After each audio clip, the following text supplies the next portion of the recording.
Bismillahirrahmanirrahim. Assalamualaikum warahmatullahi wabarakatuh. Berjumpa kita lagi pada hari ini di Ramadan yang ke-16 insya-Allah. Hari ini kita akan berbincang yang ke-16 insya-Allah. Hari ini kita akan berbincang beberapa ayat daripada juzuk 16. Jadi sebelum saya menyatakan ayat yang mana kita akan bincangkan pada hari ini, mari kita sama-sama renungkan seketika diri kita. Perasaan bimbang, takut atau sedih dengan perkara-perkara yang berat di sekeliling kita. Sebagai contohnya, kita risau ataupun kita takut banyak lagi kerja kita tidak selesai. Ada banyak sangat tanggungjawab kita yang kita rasakan tidak tersusun. Maka kita akan mula rasa risau yang melampau, rasa gelisah di atas sebab tersebut. Kita mula merasakan macam banyak sangat kerja ni tak siap-siap lagi kan. Pernah tak kalau kita katakan kita ni mengeluh. Kadang-kadang kita merasakan apa yang kita inginkan sangat-sangat tapi kita tidak dapat. Contohnya keinginan ada anak. Tapi Allah tidak mengizinkan kita dimomokkan ataupun kita ada sedikit pengetahuan agama yang mengatakan yang kita ni tidak boleh nak mengadu sangat, tak boleh nak mengeluh sangat sebab jika dengan keadaan yang kita rasa tak boleh nak mengeluh sangat sebab jika dengan keadaan yang kita rasa inilah yang mengakibatkan kerisauan dan kebimbangan kita tadi kita simpan perasaan tu sendirian kan.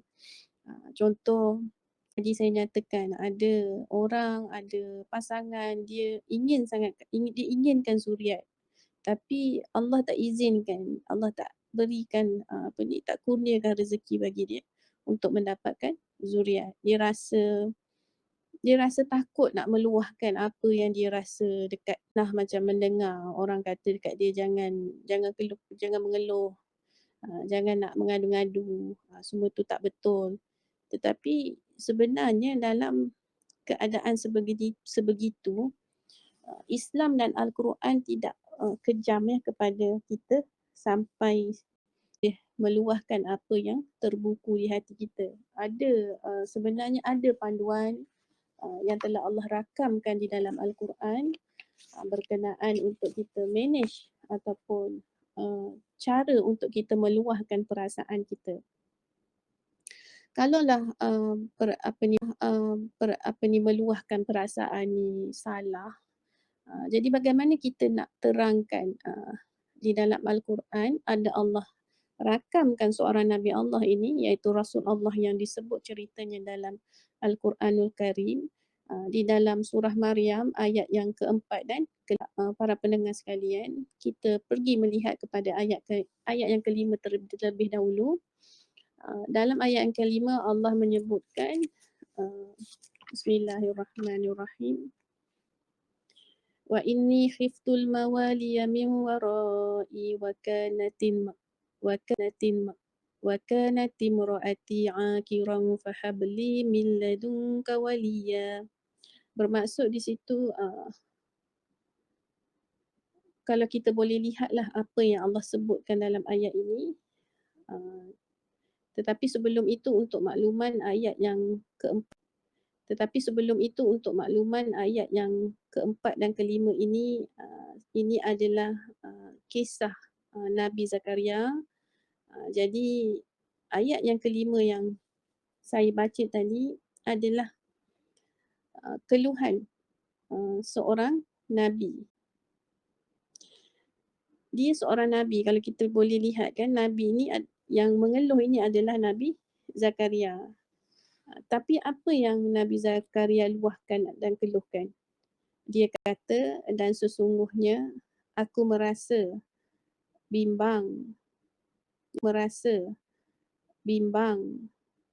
Ya, Nabi Zakaria kata, aku merasa bimbang. Nampak tak seperti mana kita mengeluarkan keluh kesah kita, bimbang kita, perasaan bimbang kita tadi, perasaan takut kita tadi. Nabi Zakaria pun mengatakan dia bimbang akan kecuaian kaum kerabat menyempurnakan tugas-tugas agama sepeninggalanku. Jadi dalam situasi Nabi Zakaria ini, Nabi Zakaria sangat bimbang kan kalau lah dia mati nanti. Dia mengatakan, kalau aku mati wahai Allah, aku bisa beriman kepada Allah Subhanahu wa Ta'ala. Dan disebutkan juga dalam ayat kelima ini, dan isteriku pula adalah seorang yang mandul. Jadi di sini kita dapat lihat Nabi Zakaria mengadu yang isterinya mandul. Maksudnya Nabi Zakaria ni dia tiada anak. Maksudnya Nabi Zakaria ni dia tiada anak. Maka apa yang diminta oleh Nabi Zakaria? Nabi Zakaria, Allah merakamkan, Nabi Zakaria berkata, oleh itu kurniakanlah daku dari sisimu seorang anak lelaki. Jadi di sini Nabi memohon lelaki. Jadi di sini Nabi memohon doa supaya Allah kurniakan dari sisinya seorang anak lelaki. Jadi kalau kita nak kata mengeluh itu salah, mengeluh itu tak boleh, ada masanya dalam Al-Quran Nabi kita ni seolah-olah meluahkan apa. Jadi untuk meluahkan kesedihan hati tak pernah pun menjadi masalah, ataupun kita boleh meluahkan apa yang kita rasa di dalam hati kita, ya, feeling kita, emosi kita, tetapi mengadulah kepada Allah Subhanahu wa Ta'ala. Hanya untuk meluahkan kesedihan di hati ni dia tak pernah menjadi masalah lah, tetapi bagi jadi salahnya tu setelah kita ni meluahkan segala isi hati yang membebankan kita ni, kita menjadi seorang yang berputus asa. Dan lebih-lebih lagi salah kalau kita menyalahkan Allah. Dan lebih-lebih lagi salah kalau kita menyalahkan Allah Subhanahu Wa Taala pada takdirnya. Kalau sekadar kita meluahkan sahaja apa isi hati ni, dia tak jadi masalah. Tapi kalau menyalahkan Allah, itu adalah salah lah. Dan kalau kita lihat ternyata Nabi salah pada waktu itu, sebab ayat yang keempat, kalau kita boleh lihat, ayat keempat menunjukkan ada satu doa dan doa itu ditutup dengan sangat cantik sekali. Iaitu Nabi Zakaria berdoa dengan merayu, wahai Tuhanku, sesungguhnya telah lemahlah tulang-tulangku. Tulang-tulangku. Jadi di sini kita dapat lihat Nabi Zakaria mengeluh, mengadu kepada Allah, meluahkan segala isi hati dan telah putihlah melepak ubun kepalaku. Dan Nabi Zakaria beritahu dia sudah dan tua. Dia tahu kelemahan dirinya, dia luahkan isi hati dia kepada Allah. Tapi adakah Nabi Zakaria berputus asa selepas meluahkan perkara tersebut? Tidak, ya. Doa itu ditutup dengan Nabi Zakaria mengatakan, wahai Tuhanku, tidak pernah aku merasa hampa dengan doa permohonanku kepadamu. Maksudnya doa ini memberikan satu isyarat kepada kita yang Nabi Zakaria ni dia nakkan anak. Dia berdoa nakkan anak. Dia sudah mengadu, dia dah memohon, merayu kepada Allah pertama kali, ya. Tetapi Allah menggambarkan yang Nabi Zakaria ni, dia cakap, aku dah doa ya Allah. Aku dah doa banyak kali dah ya Allah. Tak ada Nabi Zakaria kata, aku letih lah ya Allah. Bila aku berdoa je engkau tak makbulkan Allah. Bila aku berdoa je engkau tak makbulkan. Adakah engkau mendengar doa aku selama ini ya Allah? Nabi Zakaria dia tak ada cakap ayat-ayat berputus asa macam tu dengan Allah, ya. Sebaliknya Allah sebutkan ataupun rakamkan Nabi Zakaria sendiri. Cakap, aku tak pernah berputus asa untuk terus berdoa kepadamu ya Allah. Jadi kalau kita boleh lihat dekat situ, dalam ayat yang keempat tu ada yang dia mengatakan, dan aku belum pernah kecewa dalam berdoa kepadamu ya Tuhanku. Jadi di sini sebenarnya apa yang kita boleh pelajari adalah inilah sikap yang perlu kita ada ataupun perlu kita contohi. Ya, Allah ini dia sentiasa mengiktiraf emosi kita. Allah dia sentiasa nak dengar kita ni mengadu, kita meluahkan perasaan kita kepada dia. Hanya dia. Apabila sesuatu kita menempuh kembali kepada Allah itu, kembalilah dalam keadaan yang memang sedar diri itu lemah, mengadulah kepada Allah, luahkan perasaan kita. Tetapi syaratnya Allah tak nak apa yang kita luahkan, kita keluhkan itu berakhir dengan kita Allah tak ajar begitu. Allah mengajak luahkan perasaan tetapi dalam masa yang sama mohon bantuan dia. Dan kena tanam dalam diri ni tidak semestinya apa yang aku doakan ini akan Allah makbulkan, mohon bantuan. Seperti sebenarnya kadang-kadang kita ni banyak apabila kita berdoa, kita banyak set untuk kehendak kita, bukan kehendak Allah. Jadi di situ dia akan jam tau. Dia akan macam stuck. Sebab apabila makbul kan, di situlah masalah akan timbul. Sepatutnya kitalah yang kena serasikan kehendak kita dengan kehendak Allah Subhanahu wa Ta'ala. Di dalam kita berdoa sebenarnya dalam konsep kita mengadu, kita apa sahaja dengan Allah ni kita boleh luahkan. Tiada masalah pun. Allah ni dia memang mengiktiraf emosi kita. Dia tidak, sebab dia yang ciptakan hamba dia ni dengan emosi, betul tak? Jadi takkanlah Allah tak tahu apa yang bakal hamba-hamba dia tempuh. Pasti dia lebih mengetahui perkara tersebut. Jadi balik kepada Allah dengan menceritakan semuanya. Apa sahaja yang kita rasa kita pendam, kita rasa penat, kita rasa tak berdaya, kita rasa sedih ada orang buat kita. Kita rasa, ya Allah aku nak marah sangat ya Allah hari ni ya Allah. Tapi aku tak terkeluar ya Allah. Semua dalam hati aku ya Allah. Luahkan dekat Allah. Allah iktiraf je semua benda tu. Dia tahu yang kita ni tidak sempurna sebenarnya. Kita tidak mahu menjadi diri kita yang sebenar di hadapan Allah Subhanahu wa Ta'ala. Jadi selepas kita mengadu, kita merintih, kita menangis, mohonlah bantuan Allah.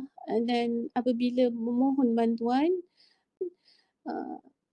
jangan orang macam kita tak boleh macam set suatu kehendak kita dengan Allah ni. Biarlah bantuan itu berlaku seperti apa yang Allah berkehendak. Kita biar Allah yang uruskan. Kita side kita hanya memohon bantuan. Kita side kita hanya memohon bantuan. Kita dekat side kita, kita mohon kemudahan. Kita dekat side kita, kita mohon diberikan kesabaran. Ataupun kita dekat side kita memohon diberikan kesembuhan. Tetapi atas bagaimana Allah nak uruskan semua itu, dan iradah Allah Subhanahu wa Ta'ala. Jadi apabila kita faham konsep begini, tidaklah mudah untuk timbul perasaan berputus asa, perasaan nak menyalahkan takdir, perasaan ada perasaan ada tidak bersangka baik dengan Allah Subhanahu Wa Taala, kerana kita memahami bagaimana Allah itu mengatur dan menguruskan sesuatu takdir buat kita. Jadi sebenarnya emosi kita, Allah inginkan kita meluahkan sehingga kita ni mampu bangkit daripada ujian tersebut. Bagaimana kita mampu bangkit? Dengan kita nampak yang Allah itu boleh bantu kita.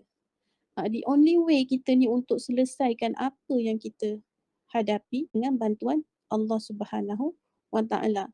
Jadi Allah nak mengatakan yang Allah ni sebenarnya rapat dengan kita. Allah sentiasa ada dengan kita, tidak pernah meninggalkan kita. Cuma kita saja yang tidak memahami Allah. Kita masih tidak mengenal dia. Kita masih terhijab dengan dia, ya. Jadi kalau kenal Allah tu, maka orang kata apa, tak kenal maka tak cinta. Jadi pelan-pelan untuk mengenal Allah Subhanahu Wa Taala ini, insya-Allah lah daripada apa yang kita tetapkan, seperti mana Nabi Zakaria sendiri, bagaimana Nabi Zakaria boleh berdoa tanpa ada rasa sebarang salah sangka dengan Allah. Lama ya Nabi Zakaria memohon untuk dikurniakan anak, sehingga dia dikisahkan sehingga dia ni tua lah, tidak bermaya, ya, disebabkan pasangan dia mandul, tetapi dia tidak pernah nak berputus asa berdoa dengan Allah. Bagaimana seseorang Nabi boleh ada sangka baik begitu dengan Allah? Kerana apa? Kerana dia mengenal Tuhan dia. Kerana apa? Kerana dia mengenal Tuhan dia. Jadi kita dengan ayat ini kita boleh dapat satu pembelajaran baru hari ini, bagaimana untuk kita move on ataupun kita berjalan di dalam di Allah itu dengan kehendak Allah Subhanahu Wa Taala, hasil daripada doa yang kita minta. Sebenarnya kalau kita tidak minta pun, semuanya itu dalam pelaksanaan Allah Subhanahu Wa Taala. Tetapi kenapa Allah ajar kita untuk kembali kepada dia, doa untuk kita sedar bahawa yang menguruskan kita adalah Allah Subhanahu Wa Taala. Ingat lagi tak, Allah menciptakan kita, tujuan dia adalah untuk mentajalikan diri dia, memperkenalkan diri dia. Itu manusia itu diciptakan. Jadi kalau kita tidak kembali kepada Allah apabila Allah menetapkan penceritaan dalam kehidupan kita, bagaimana kita nak merasakan hidup kita ni ada Allah, ada Tuhan. Jadi sama-sama kita cuba contohi Nabi Zakaria sendiri.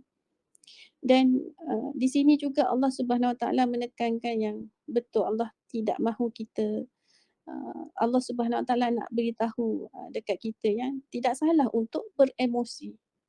Tidak salah untuk bereaksi atas sesuatu perkara yang Allah tetapkan kepada kita. Tidak salah untuk meluahkan perasaan, tapi janganlah akhirnya kita berputus asa daripada itu. Berputus asa dengan Allah. Kita kena contohi Nabi Zakaria, ya. Saya percaya kita pada hari ini, dalam bab kita berharap kepada Allah ni, penantian kita ni tidaklah selama Nabi Zakaria. Ya, Nabi Zakaria cukup lama sebab orang-orang terdahulu umur dia panjang, bukan macam kita. Jadi bayangkan berapa lama Nabi Zakaria seorang zuriat. Jadi penantian kita ni tidaklah selama Nabi Zakaria, dan ujian kita pun tidak sebesar para nabi dan para rasul. Jadi kita kena belajar untuk bertenang dalam kehidupan kita ini, dalam menghadapi segala apa yang lalui. Dan andai kata perkara yang kita inginkan itu tidak berlaku dengan cepat, maka teruskanlah berdoa. Ya, doa ini adalah sunnah para rasul. Ya, sunnatullah. Jadi tidak salah untuk kita meneruskanlah cara yang terbaik untuk kita mengharapkan bantuan daripadanya, sentiasa berbalik kepadanya. Kadang-kadang kita tidak memahami konsep takdir penceritaan yang Allah telah tetapkan ataupun Allah dah uruskan untuk kita. Kita tidak nampak konsep takdir penceritaan yang Allah telah tetapkan ataupun Allah dah uruskan untuk kita. Kita tidak nampak. Kerana apa? Kita masih lagi terhijab dengan kehendak kita. Jadi mohon doa pada Allah untuk Allah kurniakan kefahaman, kurniakan penjelasan supaya insya-Allah Jadi,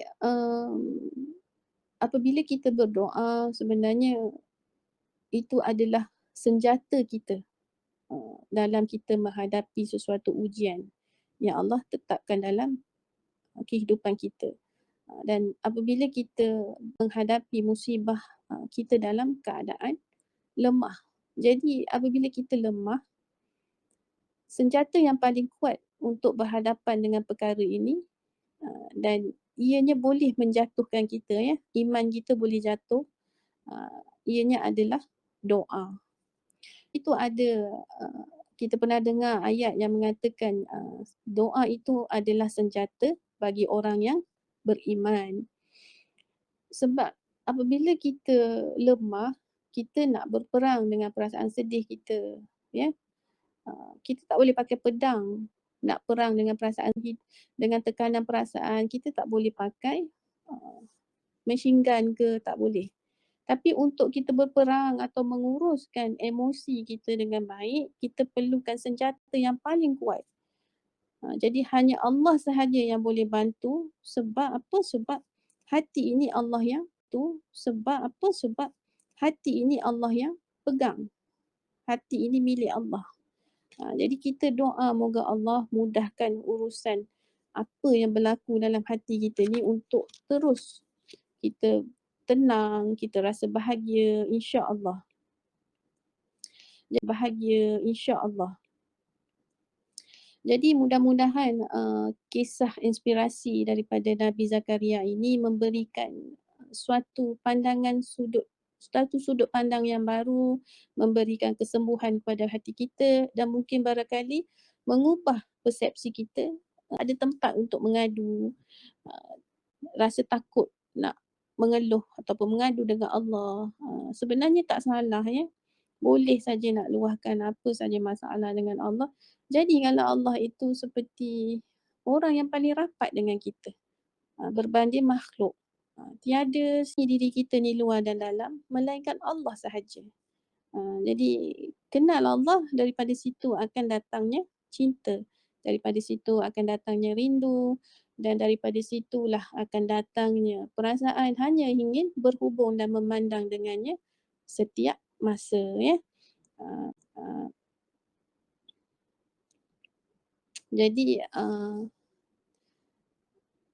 ini sahajalah perkongsian Kak Wah pada hari ini. Mudah-mudahan apabila kita menghadapi sesuatu dugaan ya, dan itu lama, prosesnya lama, kita perlu tempuh dalam satu jangka masa yang lama. Allah dah takdirkan begitu kan.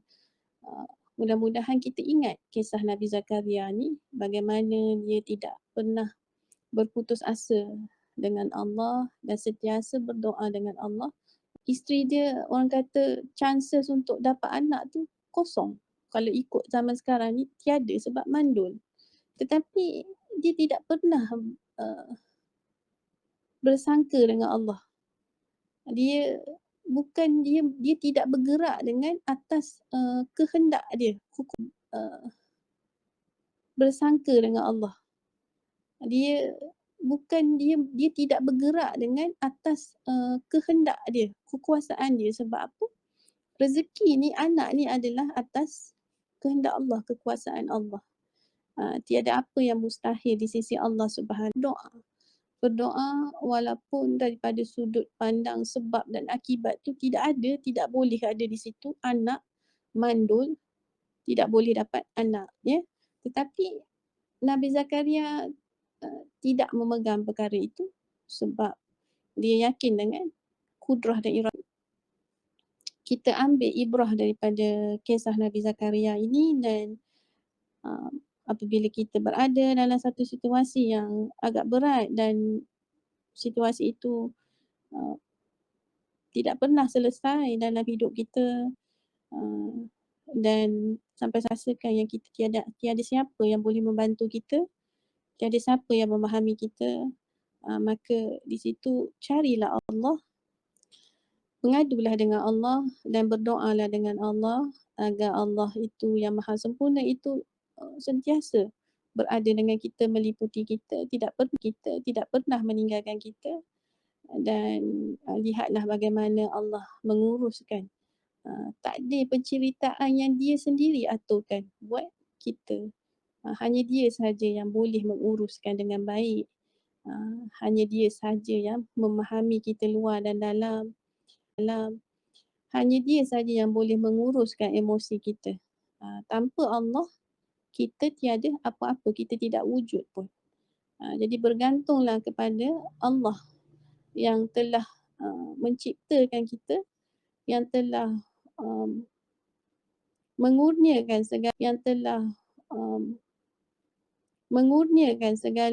segala banyak nikmat dia kurniakan kepada kita tanpa henti.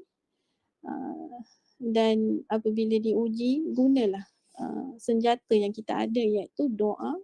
Apabila kembali kepada dia, berdoalah dengan cara mengenal dia. Apabila mengenal dia, kita berdoa. Apabila kita mengenal seseorang, kita meminta dalam keadaan kita kenal dia, lebih mudah proses itu. Berbanding dengan kita meminta sesuatu tapi kita agak samar-samar orang depan kita. Apa sebenarnya dia punya perangai, attitude dia. Begitulah dengan Allah Subhanahu Wa Taala ni, ya. Apabila kita mengenal dia, apabila kita tahu bagaimana Allah itu menguruskan kita, insya-Allah doa kita lebih. Keadaan erti kata mustajab tu tidak semestinya apa yang kita doakan itu termakbul, ya. Makbul atau tidak itu bergantung kepada Allah Subhanahu Wa Taala, bagaimana dia menguruskan. Jadi mohonlah bantuan dia ataupun tidak menspesifikkan sesuatu doa itu dengan kehendak kita, tetapi berdoalah dengan menyerah, belajar menyerah kepada Allah. Kita terima apa saja bantuan dia, kita terima. Kita mohon bantuan, ya Allah, aku mohon bantuan engkau, ya Allah, mengikut kehendak engkau, mengikut apa yang engkau hendaki. Belajar, praktis untuk menyerahkan untuk Allah uruskan. Percaya kepada Allah, yakin kepada Allah. Sebab Allah, bantuan dia tidak pernah akan menyusahkan kita. Cuma dia akan clash di situ apabila bantuan itu tidak seperti yang kita jangkakan. Tidak seperti yang kita hendaki. Itu akan clash di situ. Jadi belajar menerima bagaimana Allah itu menguruskan kita dan sedar diri kita ni saja. Kita tidak boleh mengarah-arah Allah Subhanahu Wa Taala. Kita yang kena sesuaikan diri kita dengan Allah, dengan kehendak Allah, dengan kekuasaan Allah. Bukan Allah yang kena sesuaikan diri dia untuk mengikut kehendak kita. Jadi jagalah adab di situ, di dalam berdoa dengan Allah Subhanahu Wa Taala. Mudah Allah sentiasa memberikan kita sesuatu pelbagai siri-siri ujian di dalam kehidupan kita. Ia membuatkan kita lebih yakin, lebih percaya, lebih kasih, lebih sayang kepada Allah Subhanahu Wa Taala. Kerana daripada ujian tersebut ni, ianya membuahkan hasil. Ianya membuahkan suatu pegangan kepada kita, suatu keyakinan kepada kita apabila kita bergantung sepenuhnya kepada Allahu Samad. Jadi mudah-mudahan kita mendapat manfaat daripada perkongsian hari ini. Aku qauli hadza wa astaghfirullahal azim li wa lakum. Assalamualaikum warahmatullahi wabarakatuh. Bismillah.